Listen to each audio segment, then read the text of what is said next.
So hi friends and welcome back to my channel. So friends, railway నుంచి అయితే RPF railway police 4 vacancy అయితే రాబోతుంది friends. దాని యొక్క షార్ట్ నోటీస్ అయితే రైల్వే బోర్డ్ అయితే విడుదల చేశారు. సో ఈ యొక్క నోటీస్ డీటెయిల్స్ అయితే ఈ వీడియోలో అయితే చివరి దాకా అయితే తెలుసుకుందాం. మీరు నా ఛానల్ కొత్తగా అయితే నా ఛానల్ని అయితే సబ్స్క్రైబ్ చేసుకోండి ఫ్రెండ్స్. అలాగే మీకు ఈ వీడియో నచ్చినట్లయితే లైక్ చేసి షేర్ చేయండి ఫ్రెండ్స్. సో మనం చూసుకుంటే railway police force railway protection force అంటే మీరు పోలీస్ జాబే ఉంటుంది ఫ్రెండ్స్. దీంట్లో రైల్వే డిపార్ట్మెంట్లో జాబ్స్ మనం చూసుకుంటే దాదాపుగా 12,000 పోస్టులు అయితే ఉన్నాయి ఫ్రెండ్స్.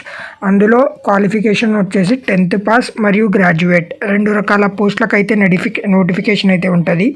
సెలెక్షన్ ప్రాసెస్ చూసుకుంటే రిటర్న్ ఎగ్జామ్ అనేది ఉంటుంది ఫ్రెండ్స్. నెక్స్ట్ వచ్చేసి పిఈపిఏటి, నెక్స్ట్ వచ్చేసి డాక్యుమెంట్ వెరిఫికేషన్. ఈ యొక్క 3 రౌండ్స్ ద్వారా అయితే సెలెక్షన్ అనేది ఉంటుంది.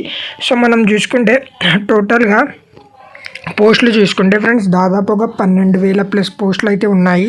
అందులో 9,000 ప్లస్ వచ్చేసి కానిస్టేబుల్ పోస్టులు మరియు 3,000 పోస్టులు వచ్చేసి ఎస్ఐ పోస్టులు ఫ్రెండ్స్. సో ఈ యొక్క పోస్టులకు అప్లై చేయడానికి ఏజ్ లిమిట్ చూసుకుంటే మినిమంగా మీకు 18 ఇయర్స్ ఆఫ్ ఏజ్ ఉండాలి, మ్యాక్సిమం 25 ఇయర్స్ ఏజ్ రిలాక్సేషన్ అనేది ఎస్సీ ఎస్టీ వాళ్ళకైతే 5 ఇయర్స్, అలాగే ఓబీసీ వాళ్ళకైతే 3 ఇయర్స్ ఏజ్ రిలాక్సేషన్ అనేది ఉంటుంది ఫ్రెండ్స్. ఈ యొక్క పోస్టులకు అయితే హైట్ అయితే కంపల్సరీగా ఉండాలి ఫ్రెండ్స్. ఒకవేళ మీరు మేల్ పర్సన్ అయితే మీ యొక్క హైట్ వచ్చేసి 165 సెంటీమీటర్స్ ఉండాలి. అలాగే ఫీమేల్ అయితే 157 సెంటీమీటర్స్ అయితే కంపల్సరీగా ఉండాలి ఫ్రెండ్స్. నెక్స్ట్ వచ్చేసి మీకు రన్నింగ్ రేస్ అనేది కూడా ఉంటుంది ఫ్రెండ్స్. అందులో మేల్ వచ్చేసి 1600 మీటర్స్ని మీరు వచ్చేసి 5 మినిట్స్లో అయితే కవర్ చేయాలి, 5 మినిట్స్ 45 సెకండ్స్.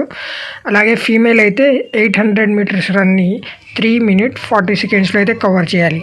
అలాగే లాంగ్ జంప్ చూసుకుంటే 14 ఫీట్, హై జంప్ చూసుకుంటే 4 ఫీట్ వరకు అయితే మీరు కవర్ చేయాల్సి ఉంటుంది ఫ్రెండ్స్. సో అదే సేమ్ ఎస్ఐ పోస్ట్లో కూడా హైట్ అనేది సేమ్, ఇక్కడ వచ్చేసి రన్నింగ్ రేస్ కూడా అనేది సేమ్ ఫ్రెండ్స్. సో వచ్చేసి మనకి కానిస్టేబుల్ పోస్ట్కి అప్లై చేయడానికి 10th పాస్ అయితే చాలు. అలాగే ఎస్ఐ పోస్ట్కి అప్లై చేయడానికి మనకి గ్రాడ్యుయేషన్ చేస్తే చాలు ఫ్రెండ్స్. మీరైతే ఈ యొక్క పోస్టులకు అయితే అప్లై చేసుకోవచ్చు. సో సిలబస్ చూసుకుంటే జనరల్ అవేర్నెస్ జీకే నుంచి అయితే 50 మార్క్స్, అర్థమెటిక్ 35 మార్క్స్, అలాగే reasoning and general intelligence 35 marks.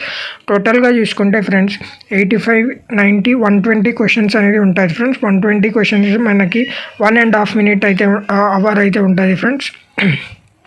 ఒక క్వశ్చన్కి అయితే 1 మార్క్ కరెక్ట్ ఆన్సర్, అలాగే రాంగ్ ఆన్సర్కి అయితే -1/3 మార్క్స్ అనేది ఉంటుంది. కానిస్టేబుల్ మినిమం శాలరీ చూసుకుంటే 21,700, అలాగే ఎస్ఐ శాలరీ చూసుకుంటే 35,400 స్టార్టింగ్ శాలరీ అనేది ఉంటుంది ఫ్రెండ్స్. సో అప్లికేషన్ ఫీజు చూసుకుంటే అందరికీ అయితే 100 రూపీస్, అలాగే ఎస్సీ ఎస్టీ వాళ్ళకైతే ఫిజికల్లీ హ్యాండిక్యాప్డ్ వాళ్ళకైతే ఎటువంటి ఫీజు అనేది లేదు.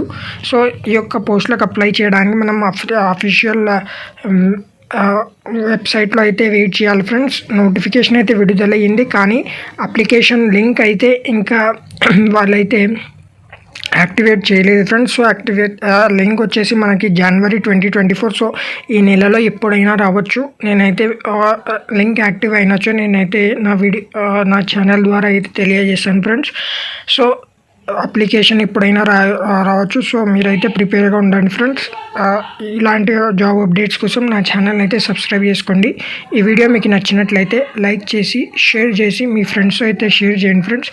Thank you, have a nice day and జై హింద్.